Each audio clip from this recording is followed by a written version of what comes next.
continues the parting from the four attachment by great Lama Sakapa Kunga Nyingpo. He came in this world beginning of 12th century. So common eyes, we sees him as like just a great master. The uncommonly, he is a fully enlightened person. So he kind of a holder of many treasure of the teachings. So among them, one of the main teaching is the parting from the four attachment. So he received this teaching direct from the Buddha Manjushri, and then he contemplate and meditate. Out of that, he gained so many realization, and based on this teaching, also he taught so many the teachings.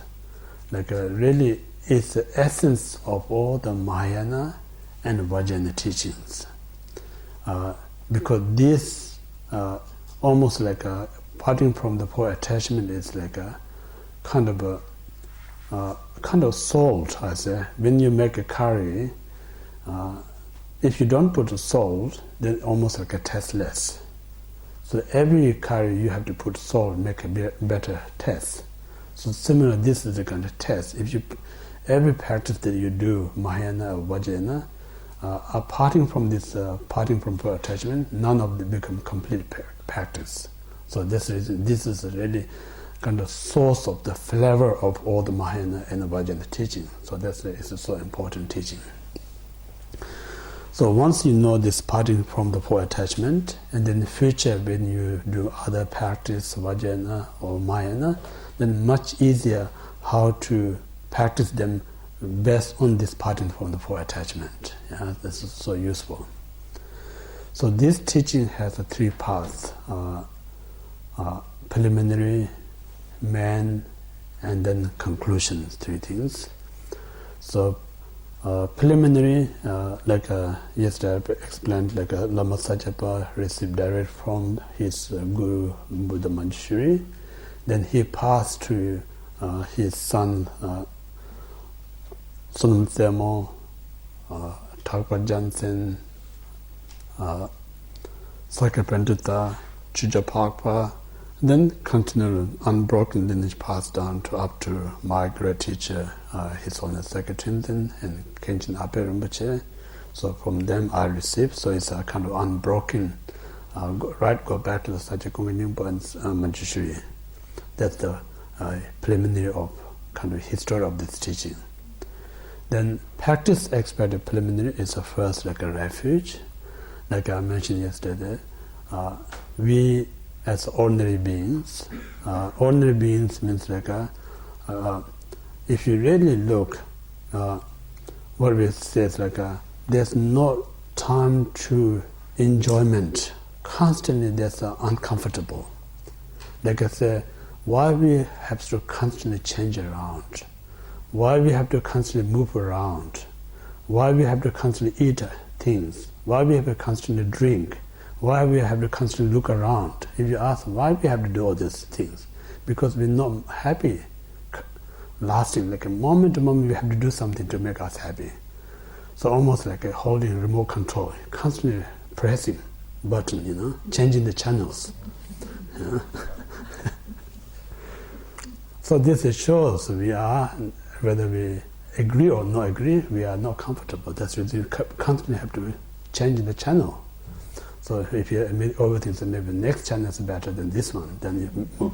Or this is not good, another channel may be better. Even you have 100 channels, still you have no satisfaction. That's life. So in this reason, we can't help ourselves. So we need to seek someone to help us. So when we're seeking someone else to help, the person who helping need to be perfected. Like I usually say, sharing my thoughts, it's like we so much student of magazines. Yeah? Every magazine tells us we try to achieve that one. Then I say like a person who writing in a magazine, are they really happy? Are they perfect? If they are perfect and really happy, it's worthwhile to follow them. The person who writing this magazine, themselves are not sure what they're doing. But sake of business, they have to write something nice things so people can easily to attractive. So we somehow, whether we like or we always take a refuge, something out there. So most time we take refuge, the object itself is unreliable, unhappiness. So when you take refuge, someone who's unreliable, someone who's not perfect, then we don't have much chance to be perfect ourselves. We don't have much chance to gain great happiness. Therefore, it is extremely important to carefully we analyze the object that we take in refuge must be perfected, because all is our own benefit. So when we are doing sake of one's own benefit, one need to take fully responsibility.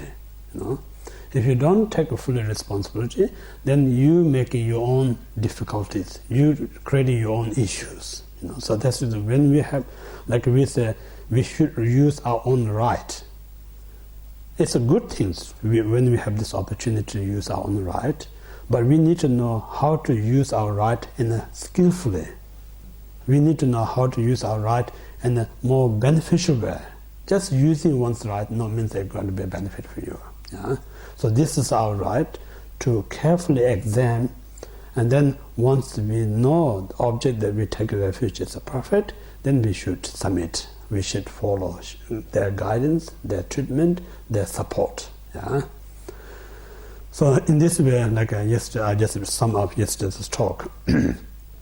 So out there, the only person who worth to take refuge is yesterday I mentioned a person who perfected, means free from all the mistakes, nothing slightly mistake left over. And then the person who has all the knowledge, so that person is a perfect object of refuge. So that person is the Buddha. So Buddha. Then whatever he kind of teaching or his word is like a medicine. So this medicine, if you apply in our everyday life, there's a possible to free our sickness and a possible to attain the perfect and lasting happiness. And just to take this medicine, also we need to constantly, someone kind of inspire us to take medicine. Someone always need to support us to encourage you to take medicine. That's a Sangha. So so in this way we need to give a little bit time to study about who is the Buddha is important. Also we need to give a little bit time to study what is the Dharma. We need to little bit time to study what is the Sangha. Without knowing Buddha, Dharma, Sangha, just someone says they are great, take refuge is not good enough. So it's good to, these are the worthwhile to study. So more you study, it's naturally you may understand much better about who's the Buddha, who's the Dharma and Sangha. Then later on you may think, these objects are the worthwhile to take refuge. So in this way, so in the short retreat like this 8 days, we don't have much time to study specific each and these objects. We just explained yesterday a little bit about the qualities. So if in future you get more time, you study more about who's the Buddha, what's the Dharma and Sangha. It's worthwhile. Then, when we take refuge in Buddha, yesterday I mentioned when we ask someone to help, so that person I mentioned there's 3 kind of a condition need to help me. So 3 conditions, I'm not sure you remember or not, say first, the person has a lot of knowledge how to help others. That's the first requirement. And then second, not only just having that great knowledge, but also the person have a genuine willing to help others. That's the second kind of qualifications. And then third, not just only willing to help, but person that's capable to help you. So if you found that kind of person, then it's a right person to ask to help you. So similarly, when we take refuge in the Buddha, so Buddha means like who possess three great qualities. So first quality is the wisdom. Yeah, wisdom means like he knows each and every one of us what necessary, how to nourishing, how to give us the strength, and then eventually lead us to kind of add to that, how he can teach us to complete alphabet. Similarly, he teach us how to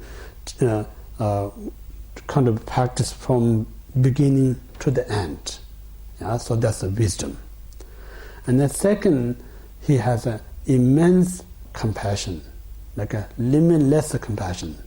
Like his compassion even much greater than ocean. Like an ocean is a vast, eventually there's a limit. But the Buddha's kindness, there's no limit. So that's the second quality, quality of the Buddha. And the third is the power.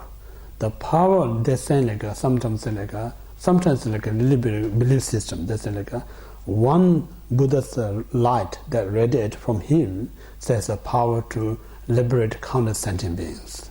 So just one single light, So in this way, immense powerful. So these three possess to the Buddha. So that's he is the perfect supreme object of refuge. So that's the one thing. Then yesterday I mentioned a great Indian master Asanga says when you take refuge in Buddha, you need 4 qualities. I explained 3, but I can't remember the last one. So today I thought, and then I remember that the 4th one. Anyway, I'll go to the first one. When we take refuge in the Buddha, means like a Buddha himself completely free from the fear, out of fear. If someone in a state of fear, they cannot protect others. So Buddha himself completely free from the fear. So fear, when we talk about it's like what we say is like Buddhists we talk about 2 obscurations. Obscuration of defilement and obscuration of omniscience. Yeah. So obscuration of defilement means like our growth, such as attachment, anger, ignorance. These are actually kind of diluting our mind. So when this dilute our mind, everything that we see out there, according to our delusion mind, we're not seeing the reality. For instance, when you get drunk, what you see out there totally different than person who knows to get drunk. Their perceptions are completely different.